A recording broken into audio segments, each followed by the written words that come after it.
Welcome back. We're joined in the studio with His Excellency Ambassador Gamal Bayumy, who's a former assistant to the Foreign Minister. A pleasure to have you with us.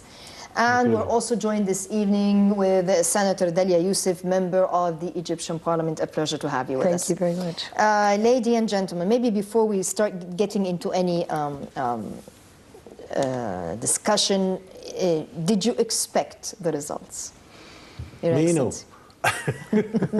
I had no decisive vision of what's going to happen in these elections, because on the first day everything was so surprising and so different. I actually didn't have any, but until we slept last night, it was Clinton. And then suddenly we woke up this morning with a big surprise. Usually whenever you look at American politics over the past history, at least the history that I'm aware of, when you see lobbying organizations supporting a candidate, and it's clear, I mean, they don't do it behind the scenes. No. The Zionist lobby has an influence. The media has a very, very strong influence. And most of those were in favor and supportive of Clinton. Yet we see Trump in the White House. What happened? This is really not, and maybe this is why a lot of people went to sleep yesterday saying Hillary is the 45th American president. And against all odds, this has changed. How come? Maybe the industry also. Don't ignore the impact of the armament industry. Okay. And with a gentleman like himself, we shall see more and more using of power here and there. And the environment in the United States sometimes is pro the cowboy. The cowboy fits the strong United States. The difference between Reagan and Carter. Carter didn't got a second term, while Reagan definitely. It is the nature of the people, maybe.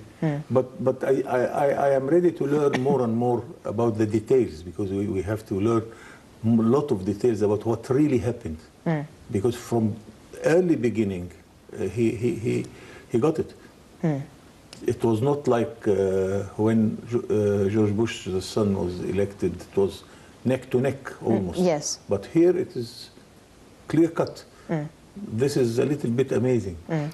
Senator Youssef. I think he advocated an ultra-America first vision that appealed to the American voters.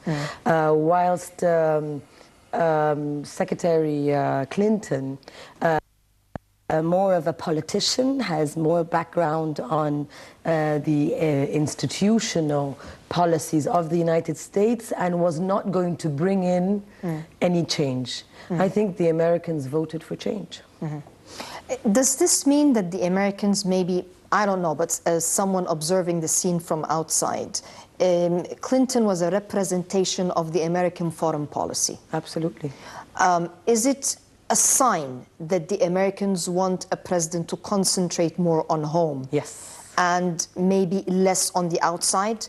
Is it a sign that maybe the Americans have sensed that their popularity overseas is diminishing, and the time has come to put someone in the White House to re-grasp this popularity? Yes, you are absolutely right. So I'm trying to be very diplomatic here. It's quite clear that in the United States they don't give much to the foreign policy. They want, at the end, their loaf of bread. Yes. And I remember when I was in Germany, there was the meeting of the G7. It was in Williamsburg, then in Bonn. A friend of mine in the Foreign Office in Germany, we were always keen to know what did they say about the Middle East. Yes. One close friend to me said the Middle East was mentioned in few sentences during the dinner, but not in the conference. They want the internal affairs, the dollar up, the dollar down, the dollar vis-a-vis the Deutsche Mark by that time, or the French franc and so on. So you are absolutely right that in the United States they are following what the internal policy would be, not the foreign policy. No, I think You're right, Mr. Ambassador. I think that President Trump appealed more because he adopted, first of all, internal policies. He was much stronger than Clinton on internal policies and on economic issues, whilst she was stronger on foreign policy. And he presented the view of it's time to worry about America, not the world. Yes. And I think this is what appealed to them, and I think we're going to see a more, I don't know if Ambassador Bayumy agrees, I think we're going to see a more introvert foreign policy for the US. And I think if you read what the analysts are already publishing, the New York Times even, and the Times, he's actually being attacked for his foreign policy already. Maybe they didn't draw the lesson of Mr. Clinton himself, because one good reason for him winning the elections, it was the internal affairs. There was economic crisis, and he won the election against George Bush the father. And because Hillary of the, Clinton, as a first lady, did a lot of reform, especially in the healthcare sector, when she was the first lady. You mentioned earlier that the arms arms lobby will be supportive of him. And it's quite mind-boggling, because it seems that Trump will be concentrating more on the inside than the outside. And even he even called on Japan as an example, that for us to protect, they have to pay the bill, that the American people do not have to pay the bill anymore. Yet Hillary, for example, in her statements was quite adamant that military operations in Syria have to continue. We have to continue fighting Al-Qaeda. So what she is saying conforms more with the ideology that weaponry or arms... This is, if you look to the arm industry as an external affair, it is internal affairs, because they want to sell. And it's not me, by the way. It was President Eisenhower who said in his last speech of the nation, he was quite clear to make us worried about a sort of alliance between the decision maker and the arm maker. This is very dangerous. And if you follow what George Bush's son did in Iraq, or any decision concerning the local wars, it was the arm industry behind it. So having 1/3 of the market of arms in the world, they are keen to sell. And because it is impossible now for have a third world war, it's impossible because of the impact of the superpower of the nuclear power of both of them. The situation that the United States and Russia can destroy each other, so they do not start any war. It will be impossible. So small wars here and there, it will sell a lot. How are we expecting his internal policy? Do we expect that he can develop the United States more socially, more economically? Are you predicting that? Can he relate to the lower classes, him being affiliated mostly to the upper class or to the rich class? Do you think he will be able to speak the language of the poor? No, I wouldn't go that far. I would say that he will introduce definitely more economic development. He will introduce a better, perhaps Trump care rather than Obama care, Obama health care program. But for him to be able to address the poor, I think we've seen him during his campaign actually isolate himself from many minorities. And I do think he needs to be better integrated. I would say this is going to happen in the next few months, that we're going to see an American president being better integrated into the system.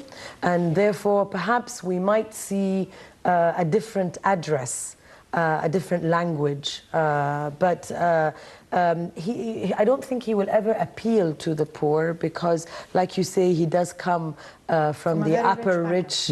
He's a businessman at the end, and I think this will. I don't think we will go that far. But I think that nonetheless, if he does manage to achieve all the economic programs that he spoke of during his campaign and the development that he spoke of for the U.S. internally, this in itself will appeal to all the classes in the U.S. because then you will have a better state of living, I would say. The fact that he attacked African Americans, he attacked Hispanics, he did not have very kind words about the Asians or even females. Yet he managed to Muslims. And yet he even managed to make it to the White House. Is this a sign that the Americans are becoming conservative Christians? Could be. There are so many different messages in these elections that we have to really look at it and study. Today, for example, about the foreign policy, I have seen two totally different messages. One on the Russian Putin, welcoming the election, while the French president, Hollande, he was not happy. He said this means that France should be more strong, that Europe should be stronger. I was amazed that this is his reaction or first reaction. It's difficult to... We're going to discuss this in a moment, the mixed feelings in world reaction. But what does this reflect, the choice? What does it reflect of how the Americans are thinking? I think... because there are lots of minorities. I mean, we call them minority, but in reality, it's not a minority. I think Trump's success is fueling the nationalists inside the U.S. and the closed border movements, which we are seeing not just in the U.S., I think in Europe now and around the world. And I think I read a tweet actually for the French ambassador in the United States today. He said something on the lines that after Brexit and this election, we can expect anything, and now we are watching a world collapse. So I think there is, like Ambassador Bayumy was saying, there is a fear from EU countries coming first, and Asian countries as well, that this foreign policy isolation or retreat will definitely affect the world and will isolate the Americans. Well, but mind you, in the last hours, he shaped his language concerning he started to become more the minorities. He's going to be integrated. I'm telling you. I am not against the migrants. I am against the illegal migration. Yes, which you can't blame him for. Which you can't blame him for. Trump's hitting the White House, so to speak, was met with mixed feelings worldwide. The following report captures some of those feelings, and then we'll continue our discussion.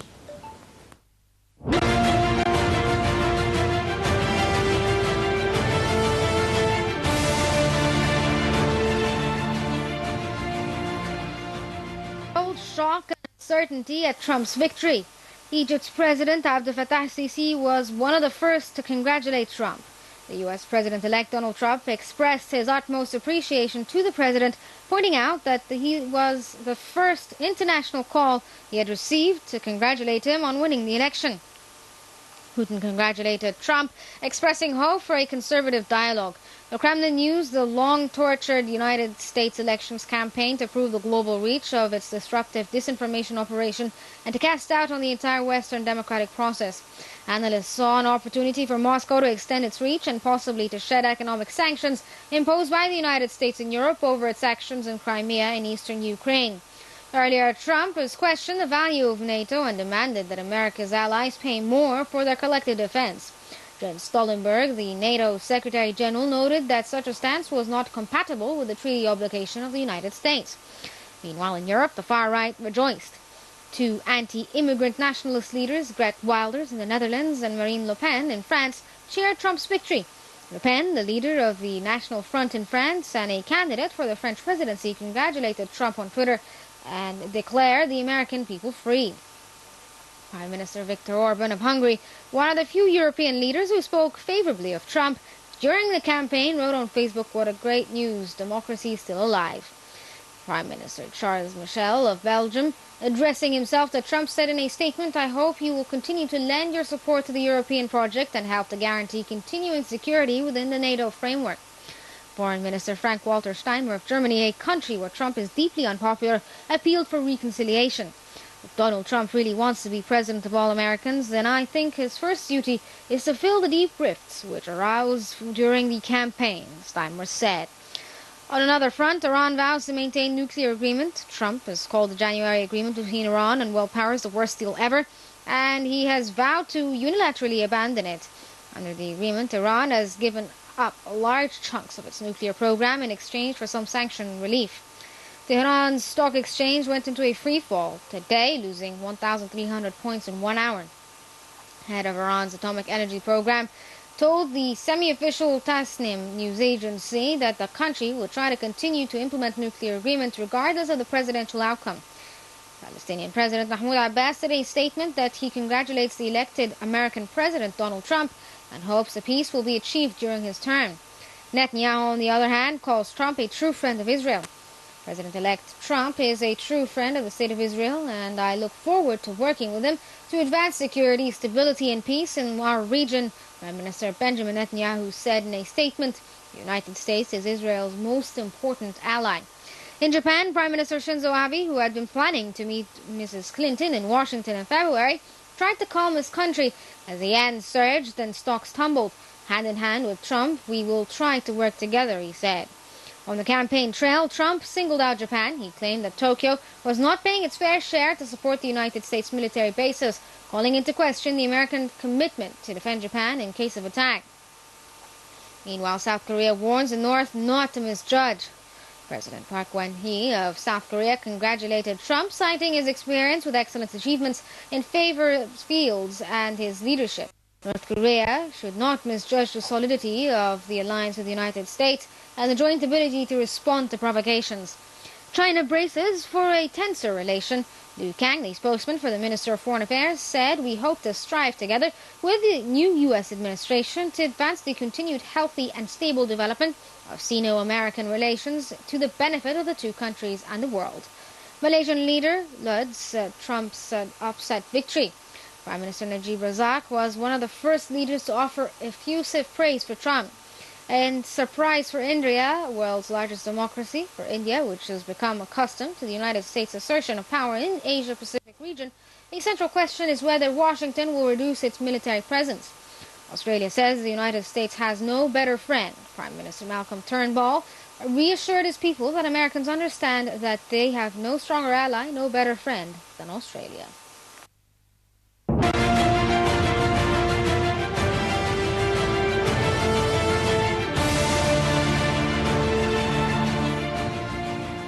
Welcome back. Well, the world is meeting the issue of Trump's victory with mixed feelings. And maybe I'll start with locally. Our president, President Abdel Fattah al-Sisi, was one of the first, if not the first. According to a statement by the Trump campaign, President Sisi was the first one to actually call him, first international call to congratulate him. This is very good, a good chance that they met already.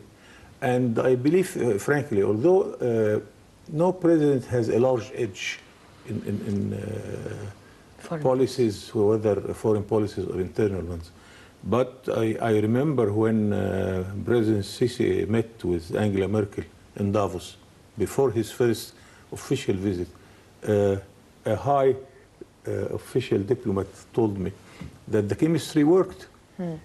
If the chemistry worked, I think it worked in the president's visit to the UN. Exactly. So I hope that we can, because I am, after all, this is my bread. I am a diplomat. I believe in the dialogue, and our case and our files never failed me in order to present our case. Yesterday, we had an Egyptian-Palestinian very good meeting. And I said, really, during my 50 years in the Foreign Office, I have never felt that I am in a weaker side than anybody. So I hope that Egypt can do its homework and talk business to such gentlemen. What do you want from us? They want two things. Generally, the United States want two things in our area. They want energy. They want that the Suez Canal continue be open to receive the foreign trade. And by chance. We like that also. What do we want from the United States is to keep its word concerning the Camp David Accord and the Peace Treaty of Washington, because it's not yet implemented. Really, Israel is doing something enormous, and the popularity of Israel anywhere in the world is down. And one thing, contrary to this, that I don't see that the President of the United States has a large edge to move. Take Obama. His chemistry with Netanyahu is very bad. They hate each other. Even so, a few weeks ago, he signed $37 billion of assistance to Israel. It is a deal.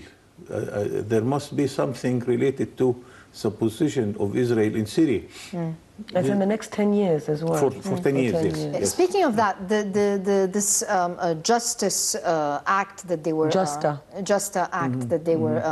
that was supposedly signed off.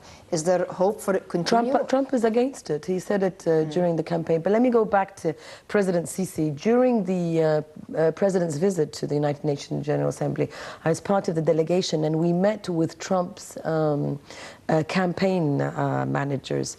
And I understand that the same promises that were made in the one-on-one meeting with President Sisi were also what was told to our delegation. And that is, one, that we realize how pivotal Egypt is in the return of stability in the region. Number two, we will be of extreme support to Egypt in its fight against terrorism in Sinai. And number three, we will support Egypt's economic development because it is pivotal in the stability of the area.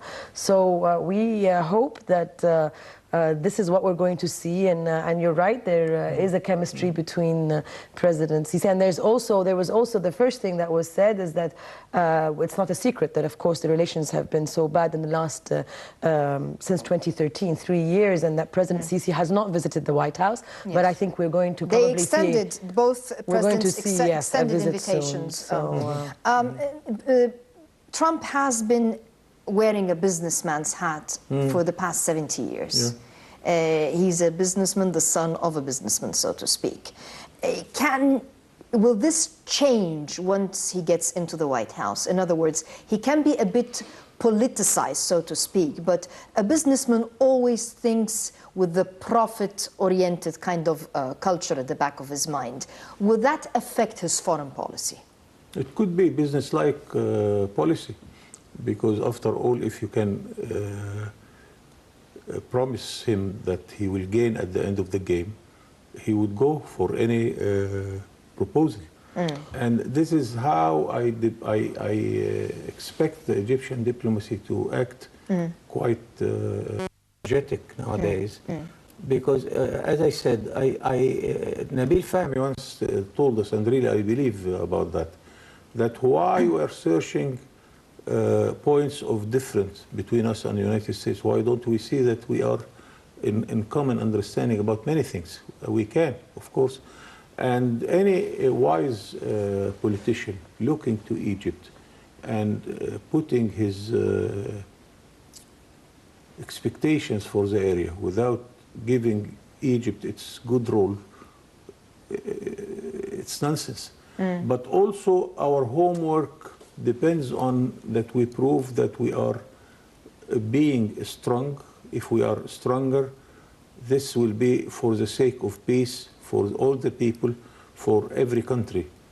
Because sometimes when we think about being more powerful in Egypt, this means that we cut oil and we stop the Suez Canal navigation. This is aggressive. This is aggressive. And I was happy that several times, but not many, I hope he will pronounce this many times, President Sisi, that Egypt is seeking to be stronger in order to serve as a positive member of the international world for the sake of peace, stability, development, for the sake of all people. Yes. This is the language I would like to stress whenever I talk to a foreign partner. You know, we were just talking a little while ago about the influence of the Zionist lobby inside the U.S. Yes. Hats off to them. Where is the influence of the Arab and Egyptian But do you see the influence in this selection? In this selection?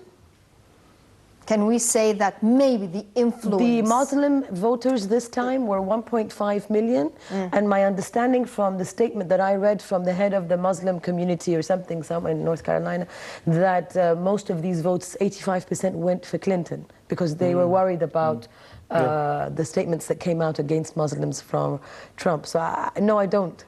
The simple answer is no, I don't. But I would like to see, like Ambassador Bayumy was saying, this is a fresh start for us. This is a new page, and this is why Egypt is not pessimistic about this choice. Yes. But with a new plain white page, there is an opportunity to write on it. You do not need to wait for reaction. You need to be proactive, and I think this is a golden opportunity for us to start thinking of what we want from the U.S. in this, since we have a businessman on the top, what we want from the U.S., and in turn, I'm sure they're ready with what they want from us. Who should be worried? Should Iran be worried, for example? Yes, definitely. Should Turkey be worried? But if he, look, Turkey, no. Iran should be worried until he reads the file. Okay. Because sometimes when you are out, you speak whatever you want. Yes. But really, we have witnessed many elections in the United States where the candidate can declare something we do not accept at all, even Arabs. And then once he's in office, then the when changes. he is there reading the file, he will behave, of course. If we're going to... don't forget that there is a great split in the American foreign policy between towards Iran. Yes. A friend of mine coming back, a diplomat coming back from Iran, told me that it's done. Trump repeatedly mentioned in his campaign that he doesn't think the time has come for the United States to stop footing the bill to protect the world, that this should be done at a price. No, mind you also, does this include protection of Israel? Everybody. Of course. No, Israel is a little bit different, but this can be included. Well, the United States is incurring quite a large this is an bill. institutional policy, I think. You know, Israel is... This is music to me because even the Jewish community in the United States are not happy with what Israel is doing because you cannot defend the Israelis' policies. But so will that change? Will he ask them to pay a bill? If we come back to Iran, I think that the Iranian diplomacy, although you have mullahs or religious people, the Iranian diplomacy is a very good traditional diplomacy, really. They do their homework quite well. And it seemed that in the last year, Iran did a lot to attract more and more American support. Being not in very good terms with the Saudis, the Americans could continue the same game. I think many analysts are expecting a fresh conflict with Iran, especially that he's been talking over and over again about cancelling the nuclear deal and everything. And I think there's also a lot of expectations for antagonizing Iran with maybe a Sunni triangle. Yes. And there's been talk about Cairo, Turkey, Ankara, Cairo, and Saudi Arabia in this. But I tend to agree a little that perhaps we're going to see a new friendship and collaboration with the Russians. And if Putin had good words to say. Exactly. And if we're going to see this, then perhaps the anti-Iran and the conflict with Iran perhaps might be absorbed within this. We have a couple of minutes left, and maybe one of the critical issues, especially since we're talking about U.S.-Russian relation now, and this was the point of conflict. Usually Syria paid the price. Will the U.S. and Russia see eye to eye on the situation in Syria? They always do that, whether clearly or behind the scene. And I read a sentence 50 years ago, wrote by John Foster Dulles, the famous American foreign minister, that when Egypt and Nasser started to split themselves from the Western alliance, I started to be worried. But when they started to create an alliance with the Russians, I started to be happy. Because it doesn't differ with me whether they are allied to the West or the East. But if you are allied to one of them, the high politics can do the job. So they cannot ignore that they need each other. They need to talk to each other. Especially that the Russians of today are not the Russians of the 60s. Yes. Russia is becoming one of the G8. Russia is attending the G20. Russia is behaving. Russia is, after the destroying of the Berlin Wall, is not the same Russia. The economy here, and maybe because he is, after all, a businessman, can do a good deal with them. Yes. Senator Youssef, you have 1 minute. I think that we will see perhaps Trump giving a freer hand to Russia inside Syria, and he will be happy to delegate them on a war. Call it a war against terror inside Syria, because there is a policy, I think, with Trump of retreating military, U.S. military from around the world. So I think he will happily do that. I think he will happily hand over. Which will probably be music to the American taxpayers. He spoke about a safe zone as well for Syrian refugees, didn't he? And he spoke about the lesser evil. Assad being the lesser evil. So I think this is how it's going to all reshape. Well, only time will tell. Ladies and gentlemen, thank you very much for your fruitful input. We wish you a very pleasant evening, and tomorrow another day and another debate, and good night.